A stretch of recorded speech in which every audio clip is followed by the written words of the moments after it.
अस्सलाम वालेकुम व्यूअर्स, मैं हूं समीना पाशा। व्यूअर्स, आपको याद होगा कि कुछ दिन पहले खबर आई थी डेली मेल के हवाले से, जिसमें ये कहा गया कि जी वज़ीर आज़म शहबाज शरीफ साहब को जुर्माना अदा करना पड़ेगा, 13 तारीख तक का टाइम है। उस केस के हवाले से जो उन्होंने बरतानवी अदालत में दायर कर रखा है डेली मेल के ख़िलाफ़। तो मैंने उस वक्त आपसे इस वीलॉग के थ्रू ही कुछ बातचीत की थी। उस वक्त लोग बड़ी खुशियाँ मना रहे थे और जो PTI से मुतल्लिका अफराद थे, ख़ास तौर पर चाहे उनके कारकुनान हों, पार्टी लीडर्स हों या फिर उनके हामी सहाफ़ी हों, तो वो सब बड़े खुशियाँ मना रहे थे कि जी ये देखिए जी ये बहुत बड़ा सेटबैक है PMLN को। तो मैंने आपसे उस वक्त भी ये बात कही थी कि जो ये खुशियाँ मना रहे हैं वो भी एक आप कह सकते हैं कि एग्जेजरेशन कर रहे हैं। और इससे पहले जब ये स्टोरी आई थी और जब उन्होंने उस वक्त हत्या इज़्ज़त का दावा किया था और PMLN वाले कहने लगे कि जी उन्होंने जो है वो पता नहीं कुछ पीछे हट गए हैं, तो वो भी जो है वो बड़ा खुशियां मना रहे थे कि सुरखरू हो गए। तो मैंने कहा था उन्होंने भी उस वक्त एग्जेजरेशन से काम लिया था। तो दोनों जगह पे एग्जेजरेशन हमें नज़र आई थी। और ये बात किस तरह मैंने जो आपसे ये वीलॉग में बात की थी, अब वो बात जो है वो सच साबित हो रही है। क्योंकि अगर वो केस उस वक्त ये जैसे तासुर बनाया गया था PTI की जानिब से कि जैसे वो केस हार गए हैं शहबाज शरीफ साहब और इस वजह से जो है उन्हें जुर्माना अदा करना पड़ रहा है, हालांकि वो उस वक्त ऐसी सिचुएशन थी नहीं। और अब मज़े की बात यह है कि PMLN ये भरपूर दावा कर रही है कि जनाब वो केस जैसे अब जीत गए हैं और अब वो खुशियां मना रहे हैं भरपूर कि जैसे उनको कोई क्लीन चिट मिल गई है। तो सूरत हाल माजरत के साथ ऐसी भी दिखाई नहीं दे रही। इस वीलॉग में मैं आपको इस केस के हवाले से तमाम तर तफसीलात भी आगाह करूंगी, जो इसमें प्रोसीडिंग्स हुई हैं, किस तरह से हुई हैं, और ये भी बताऊंगी कि ये मामला ख़त्म क्यों कर कैसे हुआ है, केस निमटा कैसे। और थोड़ा सा इस वीलॉग के आखिर में ये भी बात करेंगे कि सियासी महाज पर जो इसहाक डार साहब की सदर आरिफ अलवी से मुलाकातें हुई हैं उसमें क्या मुद्दा ज़ेर बहस रहा और उनके क्या नताइज निकलने वाले हैं। इसका जिक्र भी मैं पिछले वीलॉग में कर चुकी थी आपसे, लेकिन उस वक्त बात करने का मौका नहीं मिला, तो आज उसके ऊपर जो है वो सैर हासिल गुफ्तगू करेंगे। तो आ जाते हैं जनाब पहले डेली मेल की कहानी के ऊपर। डेली मेल जो है ये एक बरतानवी अखबार है जो कि ऑनलाइन अपने एडिशन जारी करता है और इन्होंने 14 जुलाई 2019 को एक स्टोरी फाइल की, इनके सहाफ़ी डेविड रॉस ने, और उसने इसमें यह दावा किया कि शहबाज शरीफ साहब पंजाब गवर्नमेंट जिनको के ज़लज़ला ज़दगान की मद में कुछ इमदाद दी गई थी, उन्होंने मुबैना तौर पर वो इमदाद जो है उसको खुर्द-बुर्द करके, करप्शन करके, मनी लॉन्ड्रिंग करके उसको अपने अकाउंट्स में ट्रांसफ़र कर लिया है। उन्होंने कहा कि इसमें मनी लॉन्ड्रिंग भी की गई है। वो इमदाद पहले पाकिस्तान आई, फिर पाकिस्तान से वो इमदाद वापस इनके जो वहाँ पर अकाउंट है लंदन में वहाँ पर ट्रांसफ़र हुई है, तो इसमें मनी लॉन्ड्रिंग भी हुई है और ये इमदाद का जो पैसा था उसमें करप्शन की गई है। तो ये उनके इल्ज़ामात थे डेली मेल की इस सारी रिपोर्ट में। अच्छा, उसके बाद क्या होता है कि जनाब इस रिपोर्ट के बाद ज़ाहिर है PTI को बड़ा मौका मिलता है, वो बहुत ज़्यादा इस पर शोर मचाते हैं कि देखे जी इन्होंने तो ज़लज़ला ज़दगान की इमदाद को भी ना छोड़ा। शहबाज शरीफ साहब भी फिर कहते हैं कि अच्छा अब तो ये मामला जो है बड़ा संगीन हो गया है और अब तो ये साख को नुकसान सीधा सीधा पहुंच रहा है, इल्ज़ामात की बौछार है। तो उन्होंने इससे बचने के लिए ये कहा कि जनाब ये जो स्टोरी है ये झूठी है और मैं डेली मेल के ख़िलाफ़ जो है वो हत्या इज़्ज़त का दावा दायर कर रहा हूँ बरतानवी अदालत में। तो इस तरह से जनवरी 2020 में शहबाज शरीफ साहब ने हत्या इज़्ज़त का दावा दायर कर दिया डेली मेल के ख़िलाफ़ झूठी स्टोरी लगाने पर। जब वहाँ पर ये केस एडमिट हुआ और उन्होंने कहा कि जी बज़ाहिर तो इसमें हद तक इज़्ज़त दिखाई दे रही है जो अल्फाज हैं उसके मुताबिक, तो PMLN ने भगने डालने शुरू कर दिए कि देखें जी हम सुरखरू हो गए। हालांकि वो सिर्फ केस की एक्सेप्टेबिलिटी की हद तक था कि केस को मेंटेन किया गया था फॉर हियरिंग। उसके बाद ये हुआ कि इस पर केस के ऊपर जवाब मांगा गया डेली मेल से। डेली मेल ने कहा कि जी हमारे पास इसके मुतालिक जितने भी डॉक्यूमेंट्स हैं वो मौजूद हैं, तो हम वो आपको बिल्कुल इसमें दिखा देते हैं कि हमने किन डॉक्यूमेंट्स की बुनियाद पर ये स्टोरी फाइल की थी। डेली मेल ने वो डॉक्यूमेंट्स और जिस तरह से जो भी उनके पास शवाहिद होंगे वो उन्होंने वहाँ पर अदालत के रूबरू जवाब जो था वो जमा करा दिया। अब जब डेली मेल ने अपना जवाब जमा कराया तो उसके बाद शहबाज शरीफ साहब को उस जवाब के ऊपर अपना जवाब जमा कराना था, लेकिन शहबाज शरीफ साहब और उनके वकला, और मैं इसमें एक चीज़ और ऐड कर दूं कि इसमें शहबाज शरीफ साहब के जो दामाद हैं अली इमरान, उनका भी नाम था। तो इन दोनों के जो वकला हजरात थे उन्होंने उस जवाब के ऊपर अपना जवाब जमा कराना था, लेकिन हुआ क्या, तारीख पर तारीख इन्होंने डालने की कोशिश की और जवाब जमा नहीं कराया। जब ये जवाब जमा नहीं कराया तो ये मामला जो था वो ताख़ीर का शिकार होता गया। अब वो अदालतें कोई हमारी अदालतों की तरह तो है नहीं कि 10-10, 15-15 साल या 20-20 साल उन्होंने कोई केस लटकाने हों। ज़ाहिर है वो तो जल्दी फैसला करती है, उनका वक्त इतना ज़ाया करने के लिए होता नहीं है। तो उन्होंने पिछले महीने शहबाज शरीफ साहब को ये पैगाम दिया कि भाई आप जो हैं वो ताख़ीरी हरबे आजमा रहे हैं, अभी तक आपने जवाब जमा नहीं कराया। अगर आप अपने केस के मामले में संजीदा हैं तो अपना जवाब जमा कराएं और 13 दिसंबर 2022 तक आपको जुर्माना भी ये भरना पड़ेगा जो आपने अदालत का ज़ाया किया वक्त उसके लिए। तो ये उन्होंने फैसला, अब जब ये बात हुई तो इसके ऊपर पीटीआई ने भंगड़े डालने शुरू कर दिए कि ले जी देखा जी इन्होंने ये केस हार गए इन्हें जुर्माना। हालांकि वो जुर्माना ये नहीं केस हारने पर, वो सिर्फ इसलिए कि इन्होंने जवाब जमा नहीं कराया था उसके ऊपर था। अब जब इस मामले पर नौबत आई तो सूरत हाल ये बनी कि अब इन लोगों के पास शायद कोई जवाब नहीं था उसके मामले के ऊपर, जो चीज़ें वहाँ पे प्रेजेंट की जा रही थी। कोर्ट ने ये भी कहा कि अगर कोई आप लोगों के पास आपस की चीज़ें हैं तो फिर आप आउट ऑफ कोर्ट कोई सेटलमेंट कर सकते हैं तो वो कर लें, अगर आप लोगों ने अदालत में सेटलमेंट नहीं करनी। शहबाज शरीफ साहब का ये फेवरेट काम है, आपको तो मालूम है कि सेटलमेंट करने डीलें करने में तो वो माहिर हैं। तो बाद में अब सूरत हाल यही कहानी की खुली है कि आपस में इन्होंने जो डेली मेल है उसके साथ कोई आउट ऑफ कोर्ट सेटलमेंट की है। उस आउट ऑफ कोर्ट सेटलमेंट के नतीजे में ये केस जो है शहबाज शरीफ साहब ने वापस ले लिया है। ये दावा जो उन्होंने खुद दायर किया था ये उन्होंने वापस ले लिया। ऐसा नहीं है कि ये अदालत ने डिसमिस कर दिया है, ये दावा शहबाज शरीफ साहब ने दायर किया था और उन्होंने ही ये दावा वापस ले लिया जिसके ऊपर ये केस निमट गया है। लेकिन क्या उससे ये इल्ज़ामात गलत साबित हो गए हैं, ये अपनी जगह एक जवाब है।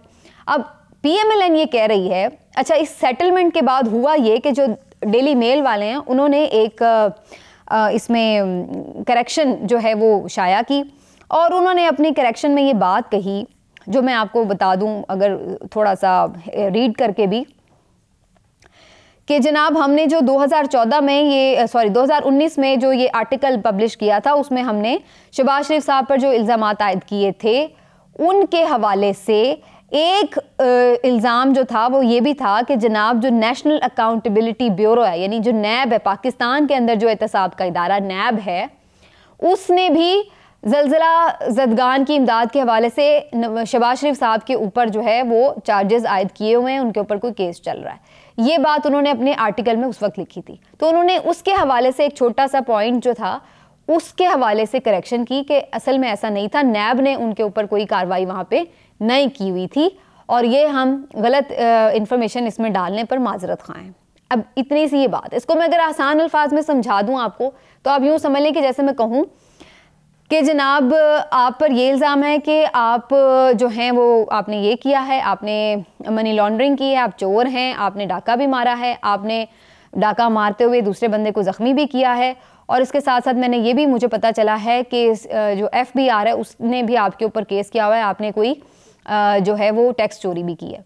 और बाद में मैं किसी वक्त कहूँ कि भाई बाकी इल्ज़ामात अपनी जगह ठीक हैं, लेकिन जो FBI के ऊपर मैंने आपसे बात की थी कि जी टैक्स चोरी की हुई है उस पर कोई केस चल रहा है, वो मेरा इल्ज़ाम ठीक नहीं था, वो FBI ने ऐसा कोई केस नहीं किया हुआ।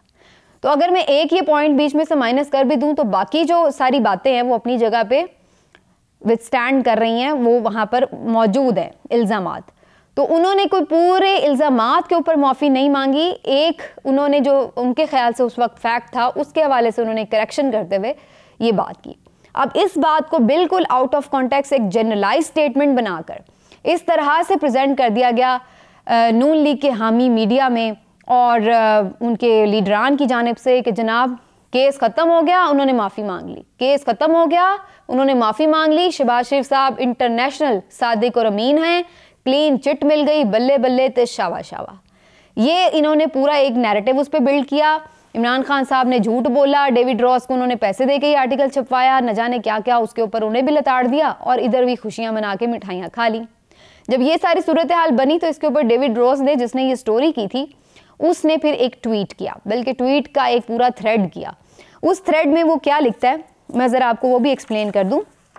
इस थ्रेड में वो लिखता है कि जनाब पाकिस्तानी मीडिया में इस जो इन्होंने अपॉलॉजी की है इसके हवाले से अच्छी खासी एक कन्फ्यूजन मैं देख रहा हूँ उन्होंने कहा कि हमने माफ़ी जो है या जो अपॉलॉजी यहाँ पर फाइल की है वो सिर्फ एक पॉइंट पर की है, मनी लॉन्ड्रिंग के इल्ज़ामात पर मुआफ़ी नहीं मांगी। तीसरा उसने ये कहा कि असल बात ये थी कि ये लोग जवाब जमा नहीं करा सके हमारे डिफेंस के ऊपर, हम अपने मौक़िफ़ पर अभी तक कायम हैं। और ये जवाब जमा ना कराने पर जो है इन्होंने उस पर जुर्माना भी कोर्ट ने इन्हें कर रखा था। फिर उन्होंने ये भी कहा कि अखबार ने शरीफ फैमिली को कोई रकम अदा नहीं की है। ये देखिए कि बड़ा क्लैरिटी से, अगर शरीफ फैमिली ये केस जीती होती तो डेफेमेशन के लॉ के मुताबिक तो उन्हें ठीक ठाक पैसे मिलने थे अखबार से, लेकिन चूंकि वो ये केस कोई जीती नहीं है, सिर्फ एक सेटलमेंट हुई है, तो उसकी वजह से जो अखबार है उसको कोई पैसे शरीफ फैमिली को अदा नहीं करने पड़े। और इन्होंने आखिरी अपने ट्वीट में ये भी लिखा है कि इन्होंने क्लेम सेटल कर लिए हैं। तो मामलात यही हैं कि जैसे आप आउट ऑफ कोर्ट सेटलमेंट करते हैं कि भाई देखो तुम्हारी स्टोरी की वजह से हमारा बड़ा जो है वो सियासी तौर पे भी नुकसान पहुंच रहा है हमारे इमेज को, तो बजाय इसके कि हम आपको अदालत में रगड़ें, आप हमें खींचें, एक दूसरे की बात यहीं पे कोई ले दे के मामलात को सेटल कर लेते हैं। और ज़ाहिर है वो प्राइम मिनिस्टर ऑफ पाकिस्तान है, उनके बड़े पावर्स हैं, बहुत चीज़ें हैं जो उनके अंडर हैं, तो वो ये चीज़ों के असर रसूख को किसी न किसी तरह से बिल्कुल बरूए कार ला सकते हैं। तो अल्टीमेटली ये बाहर आउट ऑफ कोर्ट एक सेटलमेंट करके उनको सिर्फ ये कहा गया है कि भाई आप जो है इस चीज़ को हमें एक फेस सेविंग दे दें, और ये हुआ इस सारे मामले में। डेविड रॉस ने बाद में अपने ट्वीट्स के ज़रिए सारी बात कर ली, और उसकी बात में वज़न इसलिए लग रहा है कि शरीफ फैमिली ने खुद ये केस वापस लिया है, दावा नंबर 1। नंबर 2 ये कि उन्हें कोई पेमेंट नहीं की गई। अगर या तो ये होता ना कि अगर ये गलत साबित हुआ होता डेविड रोज, तो फिर डेली मेल को इन्हें कोई पेमेंट करनी पड़ती, वो पेमेंट नहीं की गई। रादर मुझे ये शक है कि हो सकता है आइंदा आने वाले दिनों में कोई ये खबर आए कि इन्होंने उस अखबार को कुछ पैसे वैसे दे के तो कहा हो कि भाई हमारे लिए थोड़ी सी फेस सेविंग दे दो, तो ये भी कोई बईद नहीं है कि कोई ऐसी चीज़ हो। बहरहाल ये कहना तो कबल अज़ वक्त होगा, लेकिन ये है सारी डेली मेल की कहानी, जिसके ऊपर जो है किसने कितनी बगलें बजाई और कितना एग्जैजरेट किया, ये सारी मैंने कहानी आपके सामने खोल के रख दी है। दूसरी बात जनाब जो मैं मुख्तसर सा बता दूं आपको कि इसहाक डार साहब की सदर आरिफ अलवी साहब से मुलाकातें हुई, और एक दिन में 2 मुलाकातें भी हुई। इसके हवाले से 2 स्टोरीज जो हैं वो मार्केट में गर्दिश कर रही हैं। नंबर 1 स्टोरी ये है कि जनाब इसहाक डार साहब ने आरिफ अलवी साहब को ये पैगाम पहुँचाया है कि जनाब इकॉनमी के बड़े बुरे हालात हैं, हम बुरी तरह फंस गए हैं, हम तो खुद चाहते हैं कि इलेक्शन हो, क्योंकि अब हमारे से मामला संभल नहीं रहे हैं, लेकिन मसला ये है कि अगर हम सिर्फ इस तरह से बगैर किसी बात को माने या कोई डिस्कशन के बगैर ही इलेक्शन अनाउंस करते हैं, तो इससे फिर जो है वो बिल्कुल पीडीएम जो है वो हुकूमत नीचे आ जाती है। तो उनको पैगाम ये भिजवाया जा रहा है कि भाई आप असेंबलीज़ में वापस आ जाएं, इधर से हम जो हैं फिर इलेक्शंस के ऊपर कुछ लचक दिखाएंगे, तो इस तरह से कोई दरमियान की सूरत हाल निकाल के बात बना ली जाए। दूसरी स्टोरी जो मार्केट में आई है वो ये है कि जनाब वाज़े तौर पर उन्हें ये कहा गया है कि जनाब इस वक्त तो हालात ही मुल्क की मईशत के ऐसे हैं नहीं कि इलेक्शन हो सके, तो लिहाजा ये जो इलेक्शन के ऊपर आपकी इतना फर्म स्टैंड है और असेंबलियाँ डिज़ोल्व करने की बात है, ये आप इस तरफ ना जाएँ, असेंबलीज डिज़ोल्व ना करें। अगर मईशत की हालात इस तरह के होते तो फिर हम असेंबलीज डिज़ोल्व करते, लेकिन इस तरह की पॉलिटिकल अनसर्टेनिटी की वजह से, और अगर हम इस वक्त इलेक्शन अनाउंस कर दें, हुकूमत को ख़त्म कर दें, तो फिर जो इमदाद थोड़ी बहुत आने की उम्मीद है, सऊदी अरब से भी पाकिस्तान ने रिक्वेस्ट कर रखी है, तो फिर वो भी दोस्त ममालिक भी जो हैं रुक जाएंगे और वो पैसे भी पाकिस्तान को नहीं मिलेंगे। इस वक्त सूरत हाल ये कि सिर्फ 1 महीने के हमारे पास रिजर्व्स रह गए हैं खर्चा करने के लिए, तो बराए मेहरबानी आप हमारे साथ इस सिलसिले में ताउन करें। तो ये 2 स्टोरीज़ जो हैं वो मार्केट में गर्दिश कर रही हैं। मेरा इन स्टोरीज़ के हवाले से तज्जिया ये है कि स्टोरी चाहे ये वाली ठीक हो कि कोई फेस सेविंग मांगी जा रही है, या ये वाली ठीक हो कि भाई उन्हें मईशत की जो मामलात हैं उनकी सीरियसनेस पर जो है उनसे कुछ ताउन मांगा जा रहा है। दोनों सूरतों में बज़ाहिर ये दिखाई दे रहा है कि पाकिस्तान तहरीक इंसाफ को ट्रक की बत्ती के पीछे लगाया जा रहा है। ये अपनी जगह बात दुरुस्त है कि मईशत की हालत वाकई बहुत ख़राब है, लेकिन क्या इलेक्शन डिले करने से वो हालत ज़्यादा बेहतर हो जाएगी? वो तो और ख़राब हो जाएगी। तो फिर ये कहना कि जी इलेक्शन इसलिए नहीं करा सकते क्योंकि मईशत ठीक नहीं, तो भाई इस बात का क्या चांस है कि 8 महीने बाद इलेक्शन ना हुए तो फिर मईशत बेहतर हो जाएगी? मईशत अगर उस वक्त भी ख़राब हुई तो फिर आप कितनी देर इलेक्शन डिले करेंगे? साल 2 साल?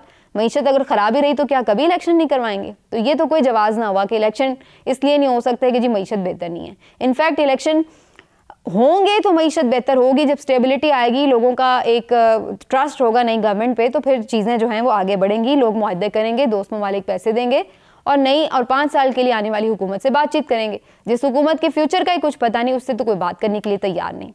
लेकिन यहाँ पर स्टोरी ये है कि चाहे हर दो सूरतों में जिस तरह भी सिर्फ पीटीआई को इंगेज करने की कोशिश की जा रही है, ताकि जो ये बात ये कर रहा है ना कि इलेक्शन असेंबलीज डिसॉल्व करने के हवाले से, उसको किसी भी तरह प्रोलॉन्ग किया जाए, डिले किया जाए और खान साहब को इसी में इंगेज रखा जाए।